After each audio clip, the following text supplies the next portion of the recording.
दोस्तों नमस्कार। स्वागत है आप सभी का अपने YouTube चैनल टॉपर क्लासेस में। देखेंगे हम आज जो आप लोगों की आगामी एसएससी जीडी परीक्षा संभावित है, उसके फॉर्म भी फिल हो चुके हैं। उसमें जो हिंदी भाषा आपकी पूछी जाएगी उसके लिए कुछ महत्वपूर्ण सवालों को मैं लेकर आया हूँ जो बेहद ही महत्वपूर्ण होंगे।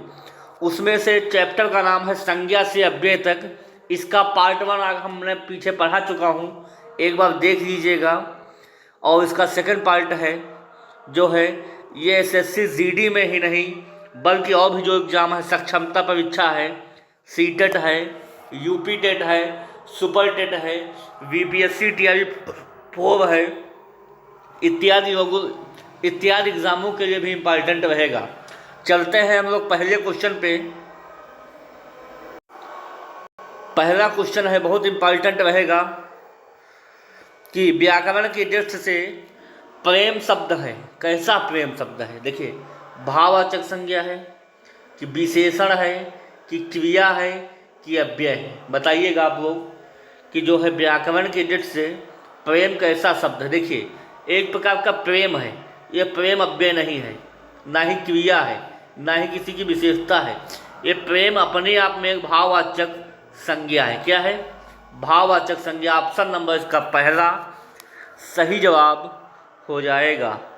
समझ में आ गया होगा दोस्तों आप लोगों को। अगर कंटेंट अच्छा लग रहा हो तो प्लीज़ लाइक कीजिएगा। देखिए, आप लोग यार लाइक नहीं करते हैं, लाइक कीजिए, कम से कम सब्सक्राइब कीजिए, कम से कम मेरा भी थोड़ा तो ख्याल रखिए आप लोग यार। आपके लिए मैं मेहनत करता हूँ, 9 से 4:30 स्कूल करता हूँ, उसके बाद कंटेंट तैयार करता हूँ, तब जाके रात में कोई आप लोगों को क्लास दे पाता हूँ।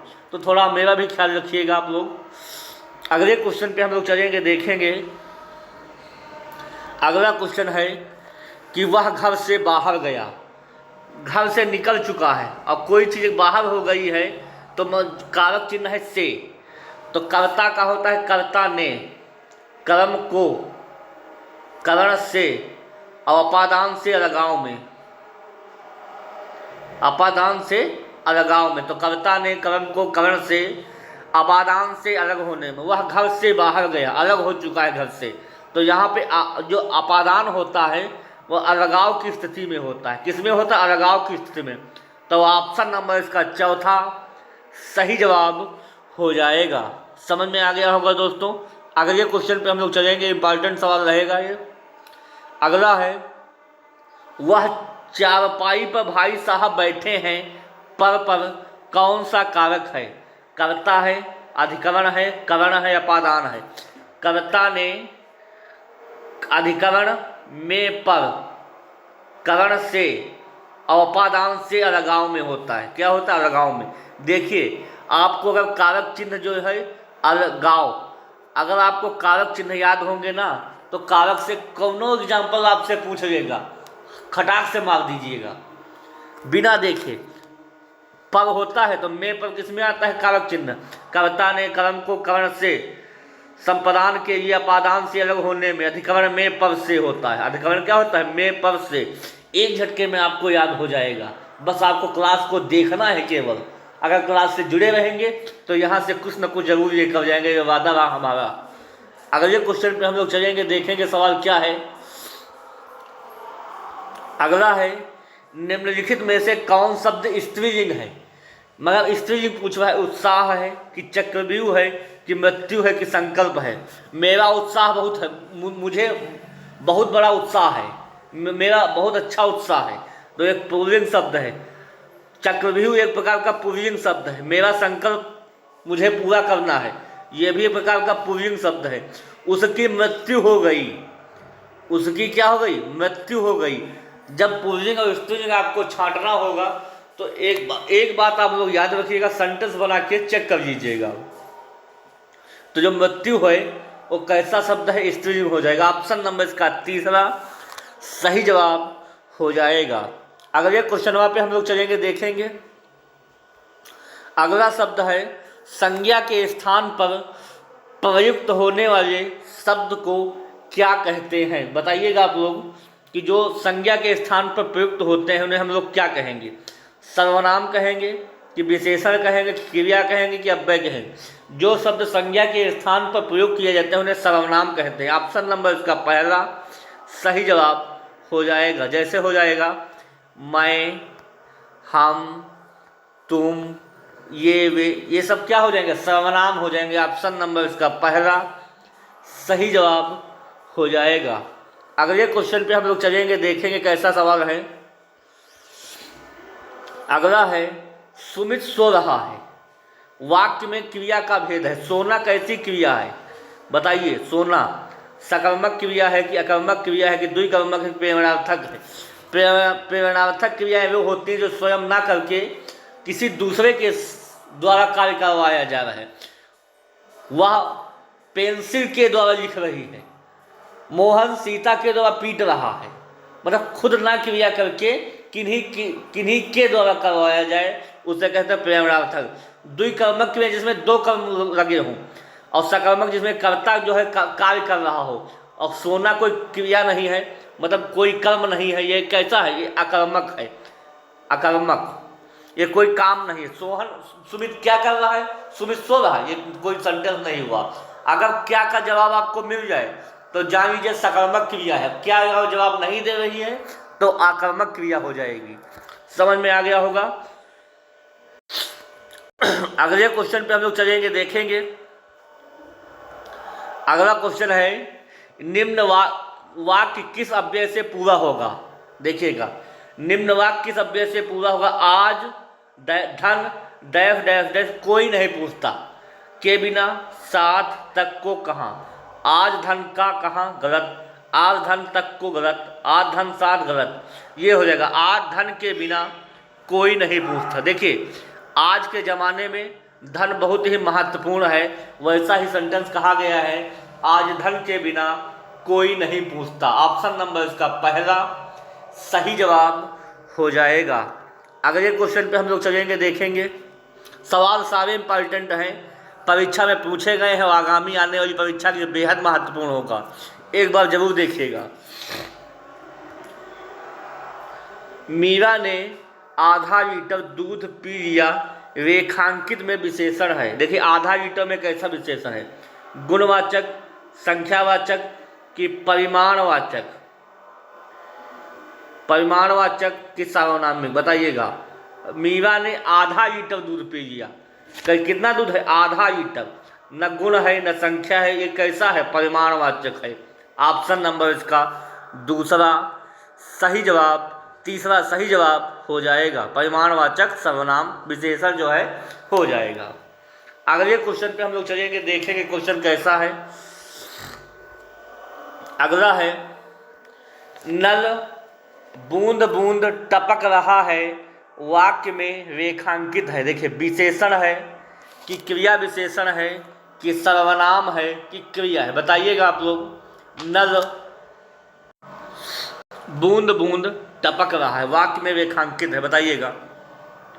विशेषण है कि क्रिया विशेषण, सर्वनाम है कि क्रिया है? देखिए, बूंद बूंद, ये बूंद बूंद क्या हो जाएगा? विशेषण नहीं होगा, सर्वनाम नहीं होगा, क्रिया नहीं होगा।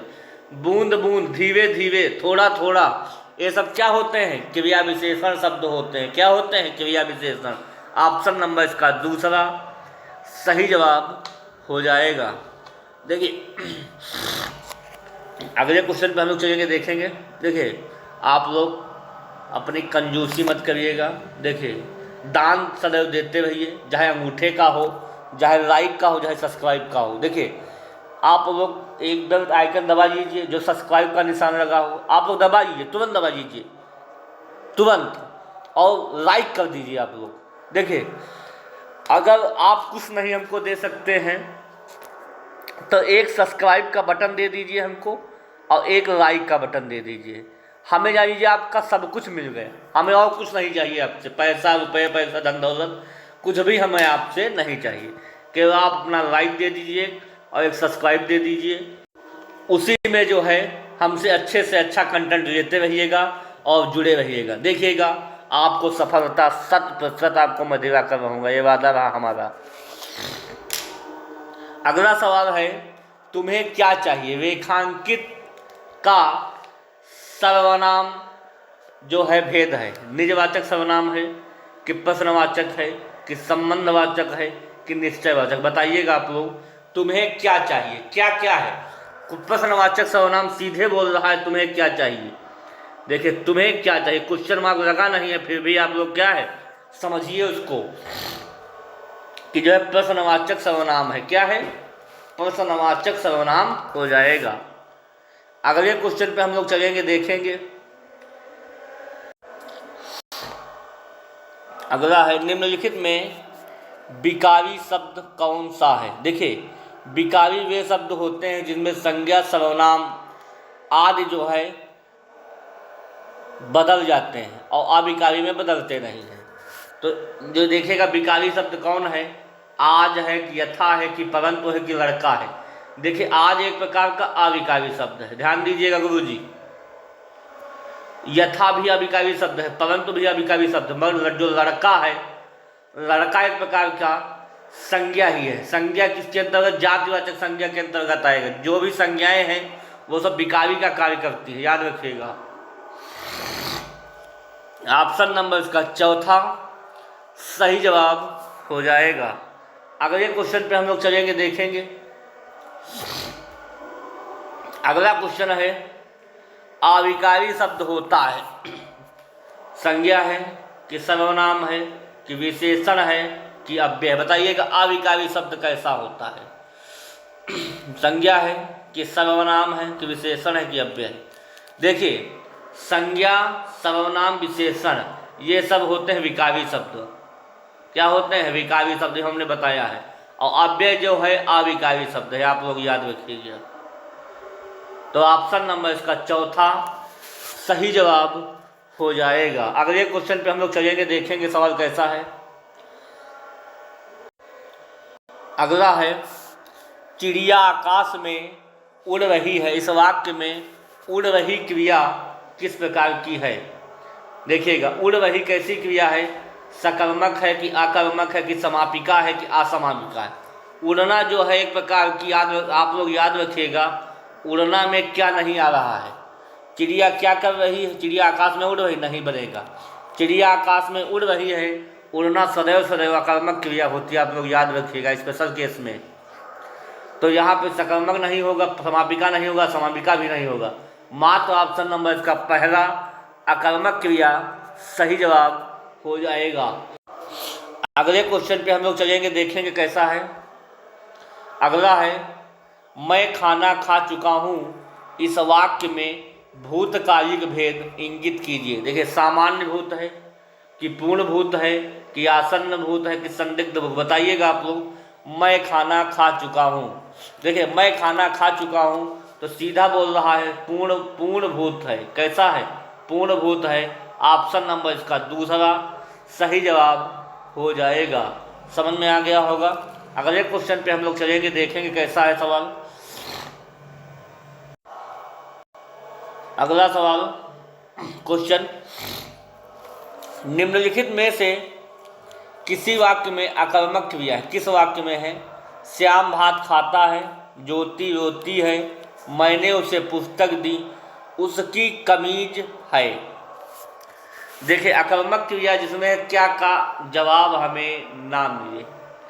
श्याम क्या खाता है? श्याम भात खाता है, सकर्मक क्रिया है। मैंने उसे क्या दिया? पुस्तक दिया, सकर्मक क्रिया है। उसकी कमीज है, किसकी कमीज है? उसकी कमीज है।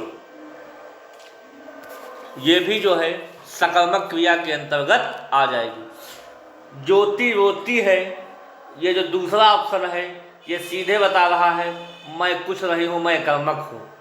मैं क्या हूँ? अकर्मक हूँ। मेरे से क्या हो रहा? कुछ नहीं हो रहा, मैं रो रही हूँ। रोना, हंसना, उड़ना ये सब कैसी क्रियाएं हैं? आकर्मक क्रियाएं हैं। याद कर लीजिए, सब पूछा जाएगा। अगले क्वेश्चन में चलिएगा हम लोग। अगला सवाल है, मुझे किस प्रकार का सर्वनाम है? मुझे उत्तम पुरुष है कि मध्यम पुरुष है कि अन्य पुरुष है कि इनमें से कोई नहीं है? देखिए, मैं उत्तम होता है, याद रखिएगा इसे। मैं उत्तम, तुम मध्यम। ठीक, याद करने की चेक याद कर लीजिए। मैं उत्तम, तुम मध्यम। और वह अन्य पुरुष में आएगा। अगर मैं है, मैंने है, मुझे है, तो सारे उत्तम पुरुष में जाएंगे। ऑप्शन नंबर पहला। तुम हो, तुम्हें है, ये सब जाएंगे मध्यम पुरुष में। वह है अन्य पुरुष में जाएगा, सीधी बात। मुझे है मतलब मैं हूँ, और मैं हूँ मतलब उत्तम है। मैं उत्तम हूँ, सीधे बात याद रखिए। मैं क्या हूँ? मैं उत्तम हूँ। ऑप्शन नंबर इसका पहला सही जवाब हो जाएगा। समझ में आ गया होगा दोस्तों आप लोगों को? नया आ गया होगा आप लोगों को। अगले क्वेश्चन पे हम लोग चलेंगे, देखेंगे कैसा है अगला सवाल। ध्यान दीजिएगा आप लोग, मस्ती से पढ़ते रहिए, तैयारी को मजबूत करते रहिए। मौसम अच्छा है बढ़िया से, और नींद ऐसे बहुत ज़्यादा आता है, मगर नींद को दूर भगाना है क्योंकि परीक्षाएं निकट है। निश्चयवाचक सर्वनाम कौन सा है? पूछ रहा सर्वनाम निश्चय क्या है, कुछ है, कौन है, या है। क्या बोल रहा है? क्या है? ये निश्चय वाली बात नहीं कर रहा है। कुछ है मतलब ये भी निश्चय वाली बात नहीं कर रहा है। कौन है? यह भी निश्चय वाली बात नहीं कर रहा। सारे में अनिश्चय है। सारे में क्या है? अनिश्चय है। बट जो या शब्द है, या यही है, तो या क्या है? निश्चयवाचक सर्वनाम है। क्या है? निश्चयवाचक सर्वनाम है। ऑप्शन नंबर इसका चौथा सही जवाब हो जाएगा। अगले क्वेश्चन पे हम लोग चलेंगे, देखेंगे। अगला और अंतिम क्वेश्चन है, बहुत इंपॉर्टेंट सवाल है कि आलस्य शब्द का विशेषण क्या है। देखिए इस सेशन का अंतिम सवाल होगा। सारे सवाल आप लोगों ने देख लिया होगा। सवाल कैसे लगे हों कमेंट बॉक्स में बताइएगा। ऐसे चुनिंदा सवालों को देखने के लिए टॉपर क्लासेस से जुड़िए और अपनी तैयारी को मजबूत कीजिए। आलस्य शब्द का विशेषण क्या है? आलस है कि अलस है कि आलसी है कि आलसीपन है? बताइएगा। आलस्य शब्द का जो है विशेषण कैसा है? आलस्य का जो विशेषण हो जाएगा आलसी हो जाएगा। आलस नहीं होगा, आलसीपन। ऑप्शन नंबर इसका तीसरा सही जवाब हो जाएगा। आप लोगों को जानकारी हो गई होगी, आलस्य क्या क्या हो जाएगा? आलसी हो जाएगा। ऑप्शन नंबर इसका तीसरा सही जवाब हो जाएगा। तो दोस्तों ये छोटा सा प्रयास कैसा लगा आप लोगों को? अगर अच्छा लगा हो तो प्लीज़ चैनल से जुड़िएगा। देखिए चैनल छोटा हुआ तो क्या हुआ, आपको सफलता जरूर दिला के रहेगा, ये वादा रहा हमारा। देखिए मैं भी एक BPSC TRE 1 से चयनित बिहार विद्यालय अध्यापक शिक्षक के रूप में मैं कार्य कर रहा हूँ। समझ में आए? जिला मेरा वैशाली पड़ता है और जो कि पटना के नज़दीक है। वही यही मैं राघवपुर दियारा एक पड़ता है प्रखंड, वहाँ मैं अपनी सेवा जो है दे रहा हूँ मिडिल स्कूल में। तो अब भी आप भी लगते रहिए, और जो भी आपने अपने जो है टारगेट रखा हो उसको अचीव करने में मदद करेंगे मैं। जो भी आपकी मदद हो सकती है अपनी मेहनत करते रहिएगा, पेशेंस बनाए रखिएगा। सफलता एक दिन में नहीं मिलती, लेकिन एक ना एक दिन तो मिल ही जाती रही, ये वादा रहा हमारा। और जोश और उमंग के साथ इसी वाणी के साथ मैं विराम देता हूँ। फिर अगली क्लास में जोश और उमंग के साथ मिलूँगा। तब तक की तैयारी मजबूत करते रहिएगा। Okay, good night, thank you.